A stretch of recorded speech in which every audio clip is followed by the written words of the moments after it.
August 15th, 1945. The war was over. Across the Pacific, Emperor Hirohito's voice crackled through radio speakers, announcing Japan's surrender in words most of his subjects had never heard him speak before. In a small prisoner of war facility outside San Diego, California, 37 Japanese women sat in stunned silence as American officers translated the news they had both feared and expected. They were no longer soldiers of the Imperial Japanese Army. They were simply defeated prisoners waiting to learn their fate. The compound that held them was smaller than most POW camps, hastily constructed to house the unusual circumstance of female enemy combatants. These were not ordinary prisoners. They were nurses who had tended wounded soldiers on Pacific Islands, radio operators who had transmitted coded messages, administrative staff who had kept military operations running smoothly. Now they sat in rows on wooden benches in the mess hall, their faces masks of resignation and quiet dignity. 23-year-old Hana Nakamura kept her eyes fixed on her hands, folded precisely in her lap. She had been captured 6 months earlier on Okinawa, still wearing the torn remnants of her nurse's ISO uniform. In her pocket, she carried a small photograph of her family in Osaka, creased and faded from constant handling. She wondered if they were still alive, if her city still stood, if there would be anything to return to when repatriation finally came. The mess hall doors opened, and several American staff members entered carrying large metal trays. The familiar smell of baked goods filled the air, but it was different from the plain bread the prisoners received with their meals. Sweeter, richer, more complex. Corporal Ruth Anderson, the camp cook whose blonde hair and ready smile had become familiar over the months, set the trays down on the serving counter. Captain Dorothy Lawson, the camp commander, stood and addressed the prisoners in careful, slow English that their translator, Emiko Sato, converted to Japanese. "Today is difficult for all of you. We understand this. As a gesture of goodwill, our cook has prepared something special. These are called sugar cookies. They are a traditional American treat. You are welcome to have as many as you like." The translator's words hung in the air for a moment. The women exchanged glances, uncertainty flickering across their faces. Was this a test? A trick? Another form of psychological warfare? But Hana noticed something in Corporal Anderson's expression that she had learned to recognize over the months. It was the same gentle kindness the woman showed when she added extra portions to their plates, the same warmth she offered when she smiled at them during meal service. This was not cruelty disguised as compassion. This was simply compassion. One by one, the women approached the counter. Hana found herself drawn forward, her hunger overcoming her caution. February 7th, 1945. 6 months before surrender, 6 months before sugar cookies would change everything. The transport truck bounced along the rutted California road, carrying its cargo of defeated enemies toward an uncertain future. Inside, 37 Japanese women sat pressed together on wooden benches, their bodies swaying with each jarring movement. They had traveled by ship from Okinawa to Hawaii, then by larger vessel to San Francisco, and now by truck to this final destination, whose name they did not know. Hana Nakamura stared through the gap in the canvas covering, watching American countryside roll past.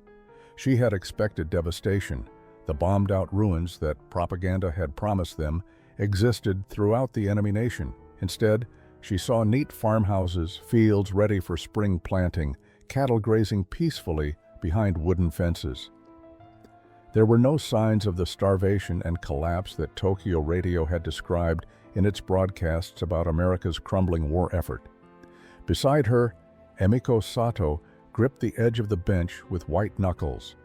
At 21, Emiko was 2 years younger than Hana, but they had formed a bond during their service as nurses on Okinawa. They had tended the same wounded soldiers, had worked through the same endless nights of bombardment, had been captured together when American forces overran their field hospital. "We will face this with dignity," Emiko whispered in Japanese, her voice barely audible over the truck's engine. We will not give them the satisfaction of seeing our fear." Hana nodded, though fear was exactly what she felt coursing through her veins. The propaganda had been explicit about what American soldiers did to Japanese prisoners, especially women. The stories had been graphic, designed to encourage suicide rather than surrender. Yet the American medics who had initially captured them had been surprisingly gentle, almost embarrassed by their presence. The contradictions troubled Hana more than she wanted to admit. The truck slowed, then stopped. Commands in English echoed outside, and the canvas flap was pulled back, flooding the interior with bright California sunlight. American soldiers stood waiting, their rifles held casually rather than threateningly. A woman in an officer's uniform stepped forward, her posture military, but her expression neutral rather than cruel. "Captain Dorothy Lawson," she said in clear English, gesturing to herself. Then she said something else, longer and more complex, that none of the Japanese women understood. An American soldier of Japanese descent stepped forward, speaking in accented but understandable Japanese. "The captain says, 'Welcome to the facility. You will be treated according to the Geneva Convention. You will receive adequate food, medical care, and housing. You will not be harmed.'" The words should have been reassuring, but Hana felt only deeper suspicion. This was how they would break you, she thought. First with promises of kindness, then with the reality of cruelty once. Your guard was down. She had been warned about this. One by one the women climbed down from the truck, their legs stiff from the long journey. They formed into ranks automatically, military training, overriding exhaustion and fear. 37 women standing at attention in their worn uniforms, waiting to discover what fate awaited them in this strange land of unexpected abundance and confusing contradictions. Hana touched the photograph in her pocket one more time, drawing strength from the faces of her family. Whatever came next, she would survive it.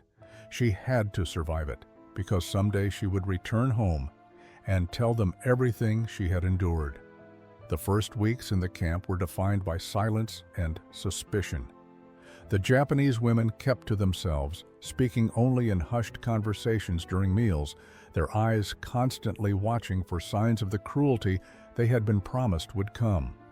They followed orders mechanically, attended roll call with military precision, and maintained the discipline that had been drilled into them since childhood. Hana found herself thinking constantly about the propaganda films she had watched in Tokyo before being sent to Okinawa. The Americans in those films had been portrayed as demons in human form, their faces twisted with cruelty, their actions barbaric beyond imagination. "Japanese soldiers must never surrender," the narrator had intoned. "The enemy shows no mercy to prisoners, especially women. Death is preferable to the shame and suffering of capture." Yet here she was, alive and unharmed after 3 weeks in American hands. The cognitive dissonance gnawed at her constantly. Captain Lawson made daily rounds through the compound, always accompanied by the Japanese-American translator. She asked about their health, their needs, whether the accommodations were adequate. The questions seemed genuine, but Hana had been trained to see deception everywhere. "This is how they make you weak," Emiko whispered one evening as they lay on their narrow bunks. "They pretend to be kind, so you let your guard down. Then they strike." The other women nodded in agreement. Reiko Kobayashi, at 32 the oldest among them, had served longer than most. She had seen combat in China, had witnessed things she rarely spoke about. "Americans are clever," she said quietly. "They understand that breaking the spirit is more effective than breaking the body. We must stay strong. We must remember who we are." But remembering who they were became increasingly difficult as the days passed. The food arrived regularly, plain but adequate. The medical officer, an older American doctor with gentle hands, treated their ailments without cruelty. The guards maintained professional distance, but showed no signs of the sadistic pleasure that propaganda had promised. Private Robert Hayes, a young soldier who could not have been older than 19, even attempted to teach them basic English phrases, using hand gestures and drawings when words failed. Hana found herself drawn to these impromptu lessons despite her better judgment. She had studied some English in school and discovered her pronunciation earned approving nods from the young private. But each time she felt herself relaxing, a voice in her head screamed warnings. This is the trap. This is how they destroy you. One night, Hana dreamed of her mother's kitchen in Osaka. She could smell miso soup simmering, could hear her younger brother's laughter, could feel the warmth of home surrounding her like a protective cocoon. She woke with tears on her face, the photograph clutched in her hand. Around her, other women were crying softly in the darkness, each mourning their own lost worlds. They were prisoners of war, but perhaps they were also prisoners of their own beliefs about what that meant. Corporal Ruth Anderson had been baking since she was 6 years old, standing on a wooden stool in her mother's kitchen in Minneapolis, her small hands covered in flour, as she learned to measure and mix. Baking was more than a skill for Ruth. It was a language of love, a way of showing care when words felt inadequate. When she had been assigned to the POW facility as camp cook, she had approached the work with the same philosophy she brought to every kitchen. Feed people well, and you feed more than their bodies. The Japanese women prisoners troubled her deeply, not because they were the enemy, but because of what she saw in their eyes during meal service. Fear, yes, but something else too, a kind of hollow resignation that spoke of hunger far deeper than missing a single meal. They ate the plain food she served with an intensity that suggested they expected each meal to be their last. Ruth had tried smiling at them, had attempted small gestures of kindness, but the women remained closed off, suspicious of every friendly overture. She understood why. If she had been captured by enemy forces, fed a steady diet of propaganda about their cruelty, she would be suspicious too, but understanding did not make it easier to witness. On the morning of March 23rd, Ruth decided to do what she always did when the world felt too heavy. She would bake. The camp stores had adequate supplies of flour, sugar, butter, and eggs. There were no shortages here, no rationing that cut ingredients to bare minimums. She could make something beyond basic sustenance, something that might communicate what her broken Japanese could not. She mixed the dough with practiced efficiency, her hands working through the familiar motions while her mind wandered. Her brother was fighting somewhere in the Pacific, facing Japanese soldiers who probably had sisters of their own, working in kitchens, writing letters, waiting for news. The enemy was never just the enemy when you stopped to think about the individual human beings behind the uniform. The sugar cookies came out of the oven golden and perfect, their edges crisp, while their centers remained soft. The smell filled the kitchen, sweet and comforting and utterly American. Ruth had made these same cookies for church socials, for school fundraisers, for neighbors who needed comfort after bad news. Now she would make them for enemy prisoners who probably had never tasted anything like them. Captain Lawson found her arranging the cookies on large metal trays. "Ruth, what are you doing?" "Just baking, ma'am. Thought the staff might appreciate something sweet." The captain studied the trays, then looked at Ruth with knowing eyes. "How many cookies did you make, Corporal?" "Enough to share, ma'am, if you think that would be appropriate." Captain Lawson was quiet for a moment, then nodded slowly. "Sometimes the most radical act is simple kindness. Let's see what happens." Ruth carried the trays to the mess hall where the Japanese women sat, waiting for their afternoon meal. She had no grand expectations, no illusions that cookies would solve the vast gulf between captor and captive.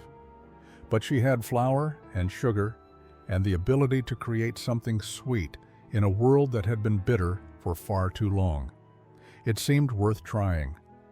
Hana took the cookie from Corporal Anderson's outstretched hand, her fingers trembling slightly as they closed around the still, warm pastry. It was lighter than she expected, almost weightless compared to the dense rice cakes she remembered from childhood. The surface was dusted with granules of sugar that caught the afternoon light streaming through the mess hall windows. She brought it to her nose first, inhaling the scent of butter and vanilla and sweetness that seemed almost obscene in its richness. Around her, the other women held their cookies with similar reverence and uncertainty. No one wanted to be the first to taste what might be poisoned, what might be a test of their loyalty to the emperor, what might simply be too good to be true. Then Emiko, always braver than her slight frame suggested, took a bite. Her eyes widened immediately, and a small sound escaped her throat. Something between a gasp and a sob. The dam broke. Hana bit into her cookie and felt the world shift beneath her feet. The sweetness exploded across her tongue with an intensity that bordered on painful, not because it was too sweet, but because it had been so long since she had tasted anything beyond bare subsistence. The butter created a richness that coated her mouth. The sugar provided an almost narcotic rush of pleasure. The vanilla added complexity she had forgotten food could possess. But it was more than just taste. It was memory and loss and revelation, all mixed together. She remembered her grandmother's kitchen, the small luxuries that had disappeared year by year as the war consumed everything. First, sugar had been rationed, then eliminated entirely from civilian diets, then butter, eggs, flour, anything that could be redirected to feed soldiers. By 1943, most Japanese families were surviving on rice and vegetables, dreaming of the abundance they had once taken for granted. The propaganda had told them Americans were suffering the same deprivations, that the enemy was starving and desperate. The cookie in her hand was proof of a lie so massive it threatened to collapse everything else she had been taught. If they had lied about American starvation, what else had been false? Tears ran down Hana's face as she finished the cookie, licking the last crumbs from her fingers with unashamed hunger. Around her, the mess hall had fallen into stunned silence. 37 Japanese women were crying as they ate sugar cookies, their carefully maintained military discipline dissolving in the face of unexpected sweetness. Reiko Kobayashi, the stern older nurse who had warned them about American tricks, sat with her face in her hands, her shoulders shaking. Emiko pressed her palms against her eyes, trying to stop the tears that would not stop. Even the guards looked uncomfortable, uncertain how to respond to this display of raw emotion. Corporal Anderson stood by the serving counter, her own eyes glistening with tears. Captain Lawson watched from the doorway, her expression unreadable. Hana looked at the empty trays and felt something crack open inside her chest. A hunger she had not allowed herself to acknowledge was suddenly visible and undeniable. She wanted another cookie. She needed another cookie.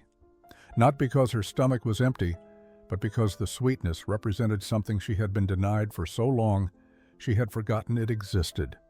Hope. 3 days later, Corporal Anderson appeared in the mess hall doorway carrying 2 fresh trays of sugar cookies. The reaction was immediate and unprecedented.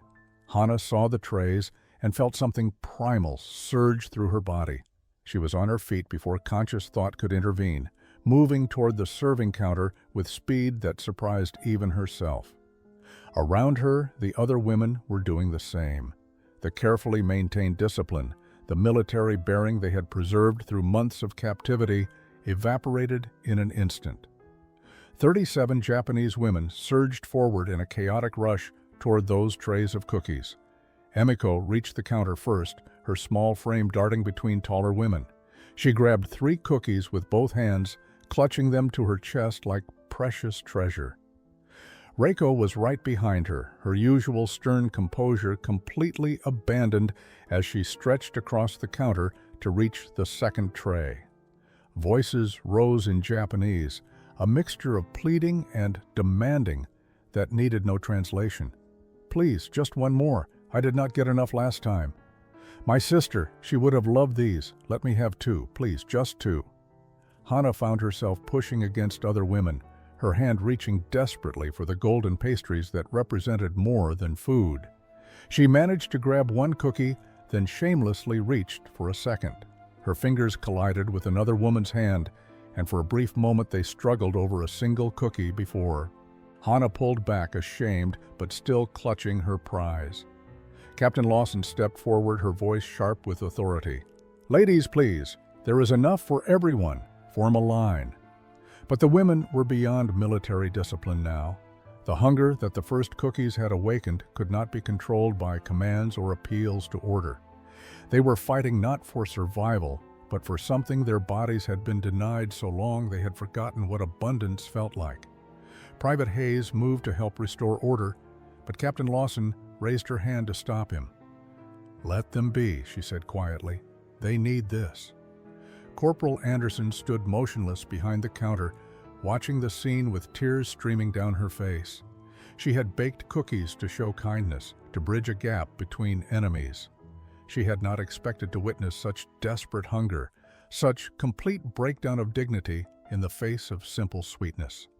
The chaos lasted less than 2 minutes before the trays were empty.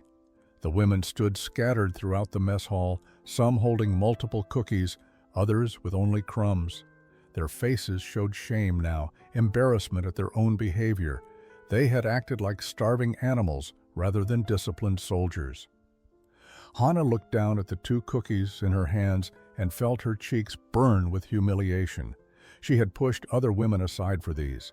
She had abandoned every principle of courtesy and self-control her mother had taught her, for sugar and butter and flour mixed together and baked. But even as shame washed over her, she brought 1 cookie to her mouth and took a bite.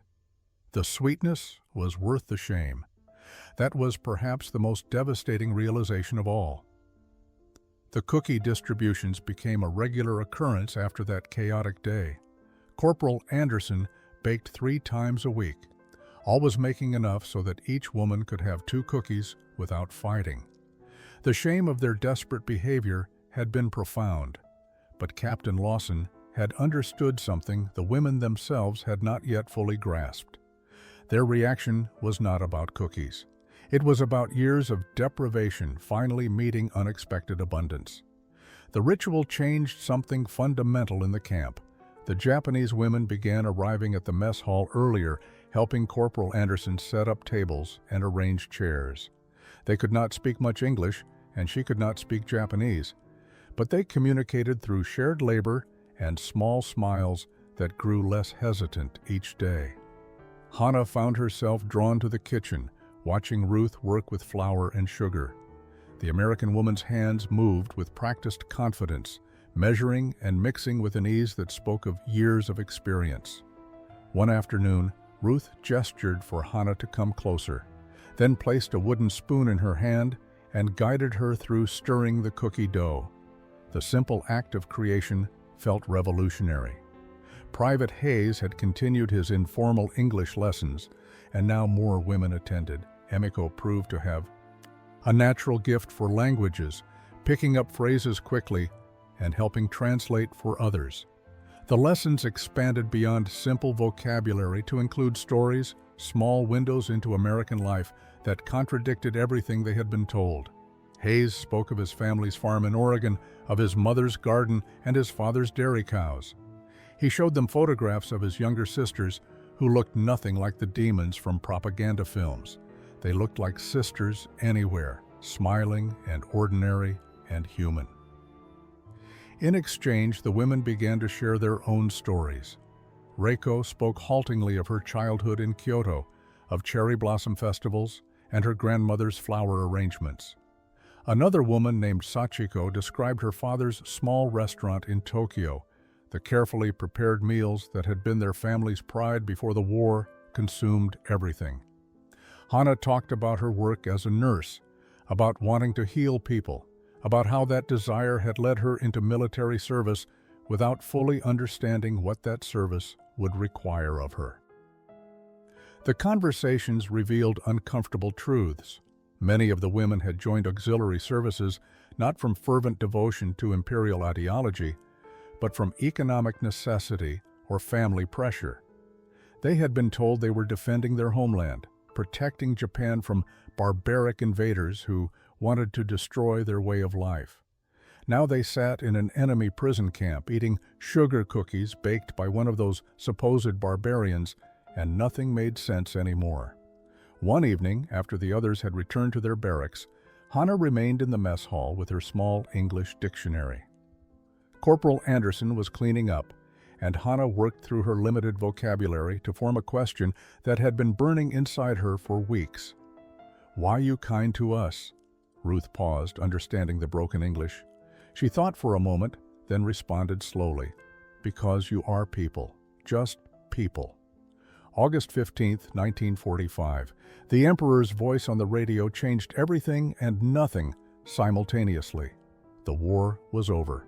Japan had surrendered. The women sat in the mess hall, listening to the translated broadcast, and Hannah felt numbness spread through her body where she had expected to feel relief or grief or something identifiable. Captain Lawson gave them space to process the news, postponing the afternoon work duties and allowing them to gather in small groups to talk or to sit in silence as they needed. But the surrender itself was not what shattered their remaining certainties. That came 3 days later when American newspapers arrived with photographs and detailed reports from Japan. Emiko found Hannah in the library, a newspaper trembling in her hands. Her face had gone completely pale. "You need to see this," she whispered in Japanese. The photographs were grainy but clear enough. Hiroshima and Nagasaki reduced to ash and rubble. The description spoke of a new type of bomb, of destruction on a scale previously unimaginable.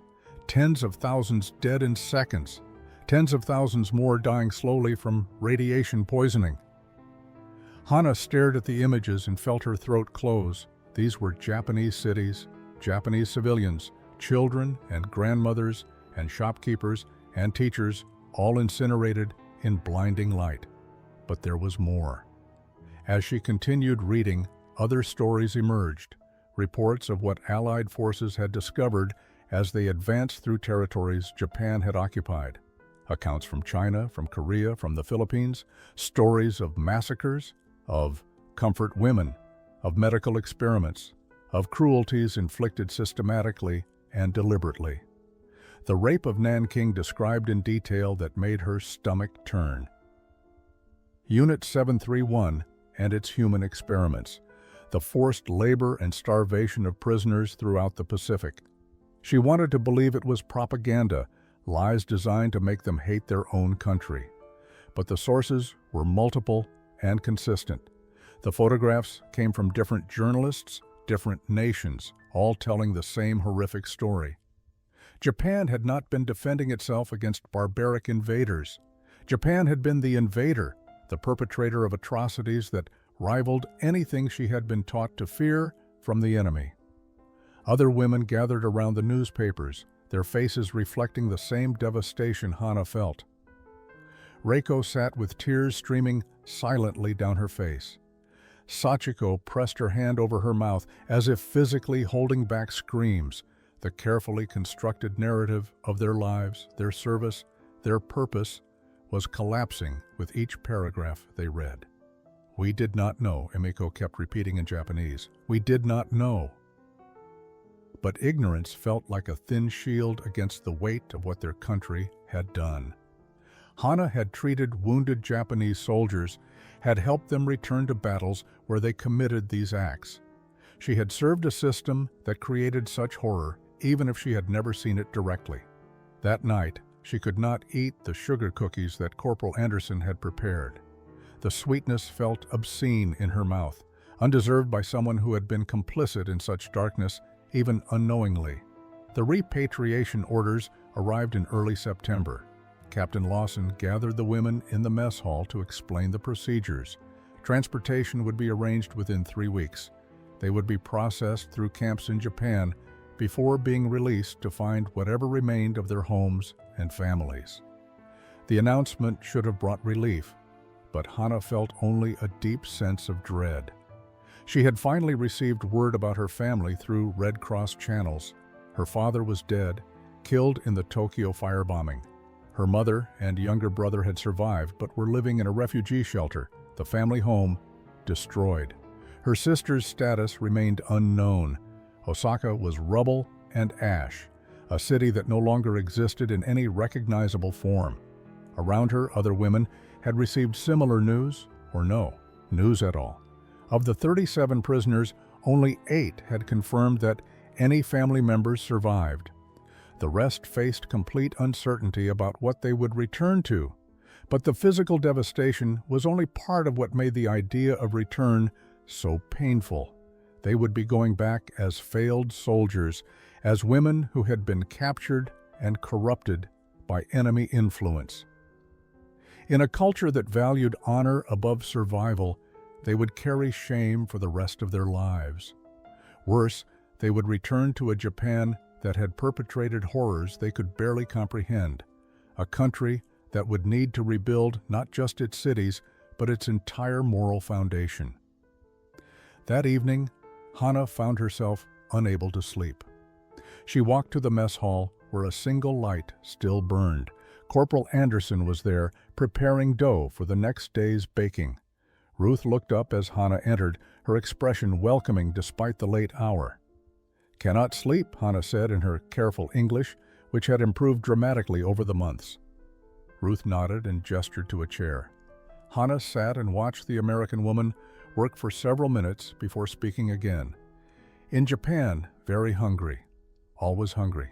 Not just now, before war, too." Ruth's hands paused in their kneading. She looked at Hana with understanding that needed no translation.